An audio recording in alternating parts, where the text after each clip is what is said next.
नमस्कार दोस्तों।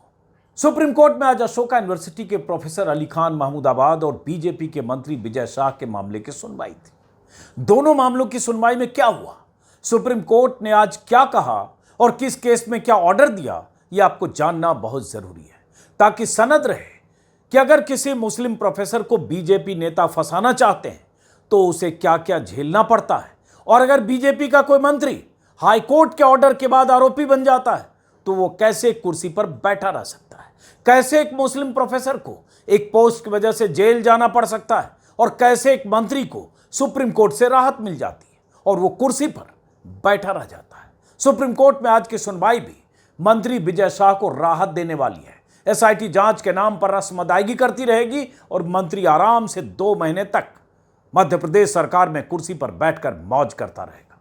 दोनों मामलों में सुनवाई के बारे में विस्तार से जानने से पहले जरा संक्षिप्त तौर पर बैकग्राउंडर जान लीजिए ताकि आपको याद हो जाए कि पूरी घटना हुई क्या थी, घटनाक्रम क्या था। एमपी सरकार में मंत्री विजय शाह और अशोका यूनिवर्सिटी के प्रोफेसर अली खान महमूदाबाद दोनों के मामले की सुनवाई आज एक ही दिन हुई और एक ही बेंच में हुई। दोनों मामलों में एक ही तरह की एफआईआर है, एक ही तरह की संगीन धाराएं हैं और सुप्रीम कोर्ट के आदेश पर गठित एक ही तरह की एसआईटी है। दोनों राज्यों में बीजेपी की सरकारें हैं। एक एमपी है जहां के मंत्री विजय शाह ने कर्नल सोफिया कुरैशी को आतंकियों की बहन बता दिया था और बीजेपी की पूरी मशीनरी पहले दिन से उसे बचाने में जुटी है। दूसरा राज्य हरियाणा है जहां की सरकार अशोका यूनिवर्सिटी के प्रोफेसर अली खान महमूदाबाद को उनकी एक फेसबुक पोस्ट की वजह से सबक सिखाने पर आमादा है। विजय शाह के केस में एमपी हाईकोर्ट ने स्वतः संज्ञान लेकर मंत्री के खिलाफ एफआईआर दर्ज करने का आदेश दिए थे और हाईकोर्ट के तेवर ऐसे थे कि विजय शाह की शामत आने वाली थी, उसका जेल जाना भी तय था और कुर्सी से रुखसत होना भी। तभी वो भागकर सुप्रीम कोर्ट पहुंचा था। महमूदाबाद के केस में हरियाणा महिला आयोग और एक लोकल बीजेपी लीडर की तरफ से एफआईआर दर्ज कराई गई थी। धाराएं ऐसी लगा दी गई थी जैसे महमूदाबाद ने देशद्रोह किया हो और कर्नल सोफिया कुरैशी या विंग कमांडर व्योमिका सिंह का अपमान किया हो, जबकि उनकी पोस्ट में ऐसा कुछ था नहीं। लेकिन प्रोफेसर की गिरफ्तारी हुई और उन्हें जेल भेज दिया गया। उनकी तरफ से सुप्रीम कोर्ट का दरवाजा खटखटाया गया। विजय शाह मंत्री बनकर बैठा रहा और प्रोफेसर महमूदाबाद पुलिस कस्टडी से लेकर जेल तक हुआ है। यह फर्क है बीजेपी के मंत्री होने में और एक मुस्लिम प्रोफेसर होने में। विजय शाह के केस में सीधे सीधे सबूत सामने है। वीडियो में उसका बयान दर्ज है। कर्नल सोफिया कुरैशी के बारे में उसने जो कुछ भी बोला वो सबूत के तौर पर 50 सेकंड के वीडियो में दर्ज है। किसी और सबूत की जरूरत नहीं है। 3 बार माफी मांगकर विजय शाह अपना गुनाह कबूल कर चुका है, यह भी एक सबूत है। फिर भी 19 मई को सुप्रीम कोर्ट के जस्टिस सूर्यकांत की बेंच ने एमपी काडर के 3 आईपीएस अधिकारियों की एसआईटी बनाने के आदेश दिए थे। दूसरे केस की बात करें तो 21 मई को जस्टिस सूर्यकांत के ही बेंच ने प्रोफेसर महमूदाबाद को अंतरिम जमानत तो दे दी थी, लेकिन उनके कुछ भी लिखने बोलने पर पाबंदी लगा दी थी।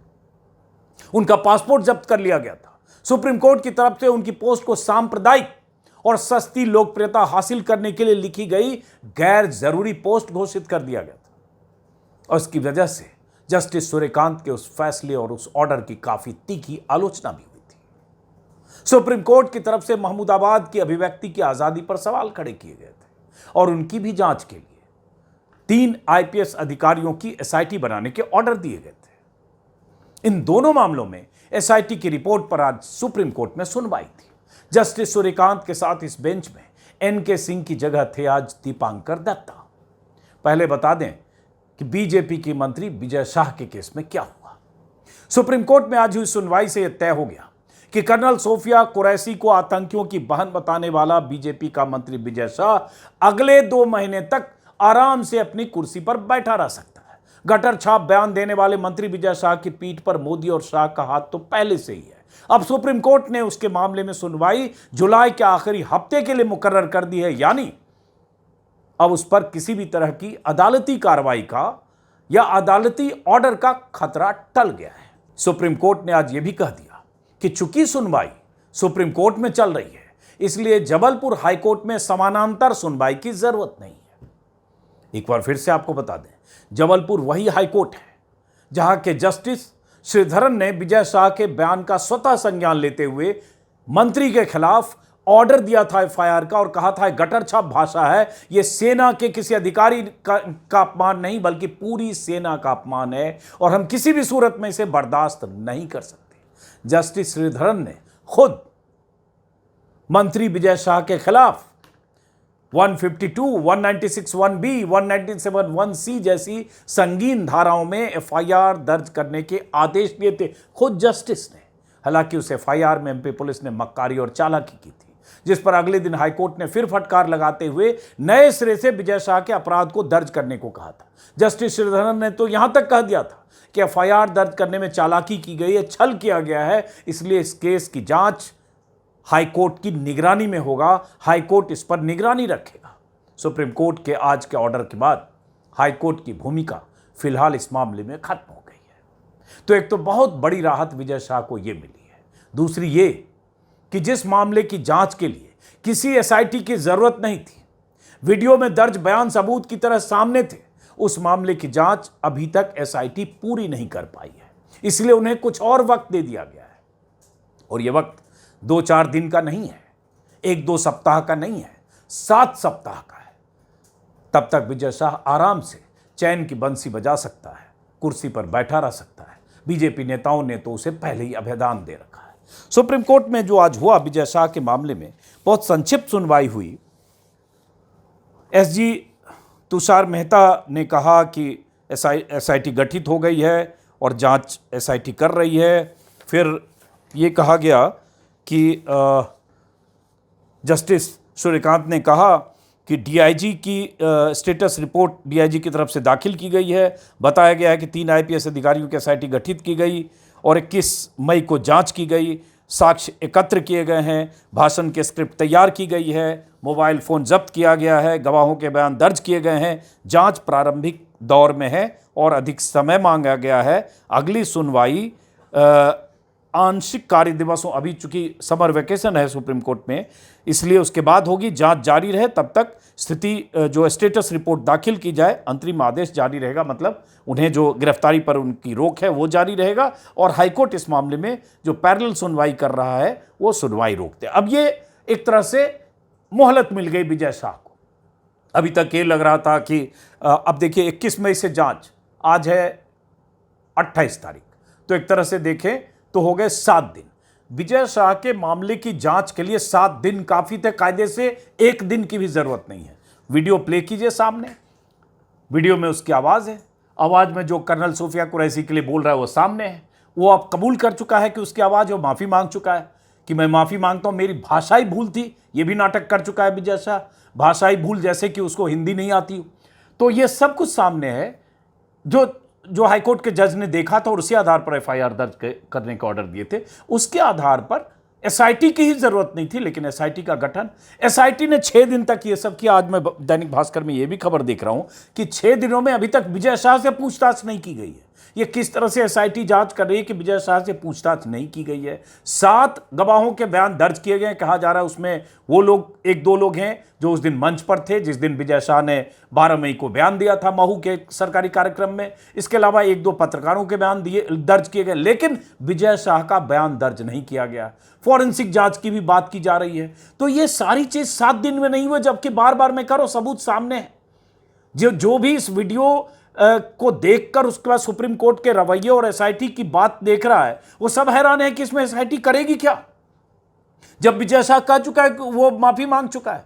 अगर विजय शाह ने कहा होता कि मेरी आवाज, जो शुरू में उसने कहा था कि मेरी आवाज, मतलब मेरे वीडियो को तोड़ मरोड़ के पेश किया गया, जो बाद में उसने मान लिया कि उसने गलती की, भाषाई गलती थी, हाथ जोड़कर माफी भी मांग ली। तो अब इसमें कहा जा रहा है कि एसआईटी अभी भी पड़ताल एफआईआर की धाराओं के इर्द गिर्द, एफआईआर की धारा जो लगी है उन धाराओं के इर्द गिर्द पड़ताल कर रही है एसआईटी, और उसके बाद अब कुछ और लोगों से पूछताछ करेगी। अब इस एसआईटी को अगर देखें तो वक्त मिल गया पूरे 7 हफ्ते, एसआईटी को नहीं, दरअसल विजय शाह को।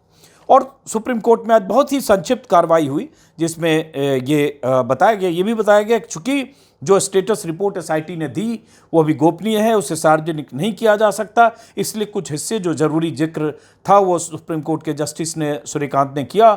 ये भी कहा गया कि विजय शाह का मोबाइल जब्त कर लिया गया। अब मोबाइल जब्त उनका करें या ना करें, मुद्दा ये है कि जिस वीडियो में वो बोल रहे हैं, वो वीडियो सामने है, सबूत सामने है। लेकिन एक तरह से ये एक राहत की बात, हालांकि विजय शाह के लिए, हालांकि बात अगर कहें धाराओं की, मैंने जैसा शुरू में भी बताया कि धारा 152 मतलब ये देश की एकता, अखंडता, संप्रभुता को खतरे में डालना और किसी भी तरह के विद्रोह, अलगाव को उकसाना। इसमें 7 साल से उम्र तक कैद तक की सजा हो सकती है, गैर जमानती है। धारा 196(1)(b), इसमें भी किसी भी समूह को भड़काना, हिंसा को भड़काना जैसा और सार्वजनिक शांति को भंग करने जैसा मामला है। 199(1)(c), इसमें वर्ग विशेष के लोगों के बीच नफरत पैदा करना, धार्मिक भावनाएं भड़काना, इस तरह के आपराधिक उसमें षड्यंत्र में शामिल रहना और 5 साल की तक की इसमें सजा हो सकती है। नफरत पैदा करने के इरादे से अपील करना या सलाह देना। तो इतनी संगीन धाराओं के बाद विजय शाह के मामले में सब कुछ होने के बाद अब एसआईटी, अभी जांच एसआईटी की जारी है। विजय शाह तक एसआईटी नहीं पहुंची है। मुख्यमंत्री बचाने के लिए पहले बयान दे चुके हैं कि अदालत जो कहेगा करेंगे। अदालत की एक कार्रवाई है। एक तो हुआ विजय शाह की बात, और अब वो क्लियर है कि विजय शाह अभी लंबे वक्त तक, विजय शाह की सेहत पर कोई फर्क नहीं पड़ने वाला है। अभी जुलाई के आखिरी हफ्ते में एसआईटी की वो रिपोर्ट होगी, फिर सुप्रीम कोर्ट का क्या रुख रवैया होगा, तब तक उसकी गिरफ्तारी और कार्रवाई पर रोक। सबसे बड़ी बात जो मैंने कहा, हाई कोर्ट में उनकी कार्रवाई पर रोक। अब जो वहाँ सुनवाई हो रही थी, अब दूसरा मामला आज ही चूंकि सुप्रीम कोर्ट में ये मामला भी था, महमूदाबाद का मामला। उसमें सुप्रीम कोर्ट में कहा गया, महमूदाबाद मामले में हरियाणा सरकार की तरफ से, कि 14 देशों में, माफ़ करिए, उन्होंने यात्राएं की, उसकी जांच चल रही है। उसके बाद उनके फ़ोन और बाकी जो उसकी जांच हो रही है, जिस पर सुप्रीम कोर्ट का ये रुख था कि आप अपने दायरे तक सीमित रहिए। जो उनकी पोस्ट और उससे जुड़ी हुई बात है, इसको, उस दायरे को आप एक्सपेंड मत करिए, उसकी ज़रूरत नहीं है। मतलब आप 14 देश में एक प्रोफेसर पढ़ने के लिए, पढ़ाने के लिए, उन्होंने कैम्ब्रिज से पीएचडी एमफिल किया है, सीरिया में उन्होंने पढ़ाई की है। 14 देश में किस काम के लिए गए, एकेडमिशियन हैं, स्कॉलर हैं, तरह तरह के सेमिनार और कॉन्फ्रेंसेज में जाते हैं। अब वहाँ की जांच एसआईटी कर रही है कि कहाँ गए, क्यों गए, क्या गए। तो उस पर सुप्रीम कोर्ट ने कहा कि अभी दायरे बढ़ाने की ज़रूरत नहीं है। उसके बाद सुप्रीम कोर्ट से ये भी कहा, जस्टिस कांत ने कहा कि क्या आपने मानवाधिकार आयोग को जवाब दिया है। उन्होंने एफआईआर दर्ज करने के तरीके पर संज्ञान लिया है, ये पूछा। चूंकि मानवाधिकार आयोग की तरफ से, एनएचआरसी की तरफ से कहा गया, जिस दिन गिरफ्तारी हुई उसके अगले दिन, जिस दिन सुनवाई थी सुप्रीम कोर्ट में, जिस दिन जमानत मिली, दरअसल उसी दिन कहा गया कि ये एक प्रोफेसर के मानवाधिकार का हनन है, जिस तरह से प्रोफेसर महमूदाबाद को गिरफ्तार किया गया। तो सुप्रीम कोर्ट ने आज ये भी कहा। उसके बाद जब उन पर जो तमाम तरह के, एक तरह से गैग ऑर्डर है, कुछ न लिखने न बोलने की, उसका जिक्र हुआ सुप्रीम कोर्ट ने, कपिल सिब्बल ने उस पर कहा। तब उन्होंने कहा, जस्टिस कांत ने, कि हम मीडिया ट्रायल नहीं चाहते, वह किसी अन्य चीज़ पर लिखने के लिए स्वतंत्र हैं, उनके बोलने के अधिकार पर रोक नहीं है, इस केस पर वो न लिखें, ऐसा कुछ कहा जस्टिस ने। उसके बाद ऑर्डर में ये कहा गया है कि एसआईटी जिसमें अधिकारी शामिल हैं, जांच चल रही है, हम निर्देश देते हैं कि एसआईटी की जांच इन कार्रवाइयों के विषय वस्तु जो दायरा है उसी तक, एफआईआर में जो आरोप हैं उसी तक सीमित रखें, जो उसके अलावा बाकी चीज़ करने की ज़रूरत नहीं, ऐसा उस सुप्रीम कोर्ट की तरफ से कहा गया है। सुप्रीम कोर्ट ने कहा कि जांच में दायरा बढ़ाने की कोशिश न करें, दाएं बाएं ना करें, सिर्फ एफआईआर से जुड़ी जांच हो। जांच को सिर्फ एफआईआर के कंटेंट तक सीमित रखने के आदेश दिए गए, और उनका भी एंट्रिम बेल जो है, अंतरिम बेल, उसको बरकरार रखा गया है। बहरहाल ये सब जो भी सुनवाई के दौरान हुआ। अब सवाल यही है कि जस्टिस सूर्यकांत की ही बेंच ने दोनों मामलों की सुनवाई की। जस्टिस सूर्यकांत की ही बेंच ने दोनों मामलों में एसआईटी के गठन के आदेश दिए, और तब भी आलोचना हुई थी कि दोनों को एक तराजू पर जस्टिस ने कैसे तौल दिया, जब एक के खिलाफ सबूत है और एक ने जो कुछ कहा वो सरकार के तौर तरीके की आलोचना थी। बीजेपी राज में कैसे हेट स्पीच, या बीजेपी की सरकार में, रिजिम में किस तरह से मुसलमानों के खिलाफ मॉब लिंचिंग या इस तरह की घटनाएं होती है, बुलडोजर इंजस्टिस की घटनाएं होती है, उसका जिक्र था। और कि अगर आप ये सब करते हुए तब कर्नल सोफिया कुरैशी को बिठाकर एक ऑप्टिक्स, एक दिखावा करते हो, एक संकेत देते हो, संदेश देते हो, और इन सब को नहीं रोक पाते हो, तो हिपोक्रेसी है। यही उन्होंने अपनी फेसबुक पोस्ट में लिखा था, जिस पर एतराज हुआ उस पर जस्टिस सूर्यकांत ने भी कहा था ये लिखने की आपको ज़रूरत क्या थी, जिस पर बहुत सारे लोगों ने बहुत एडिटोरियल लिखा गया, लेख लिखे गए। बहरहाल आज की सुनवाई से ये संकेत तो साफ है कि विजय शाह तो फिलहाल बच गया है 2 महीने के लिए। 2 महीने बाद क्या होगा पता नहीं। और जो एसआईटी जांच कर रही है उसमें सरकारी अधिकारी हैं, मध्य प्रदेश कैडर के आईपीएस अधिकारी हैं। मध्य प्रदेश की सरकार कैसे विजय शाह को बचाना चाहती है सामने है। यहाँ जो एसआईटी जांच कर रही है हरियाणा में, वो हरियाणा में बीजेपी की सरकार है और उसी के मातहत वो आईपीएस अधिकारी हैं। बीजेपी सरकार कैसे फंसाना चाहती है महमूदाबाद को, वो सामने है। तो अब अगली सुनवाई, अगली तारीख देखते हैं। एसआईटी की पूरी जांच, पूरा मामला जब सामने आता है तब क्या होता है। फिलहाल इस वीडियो को यहीं ख़त्म करते हैं, फिर मुलाकात होती रहेगी। नमस्कार।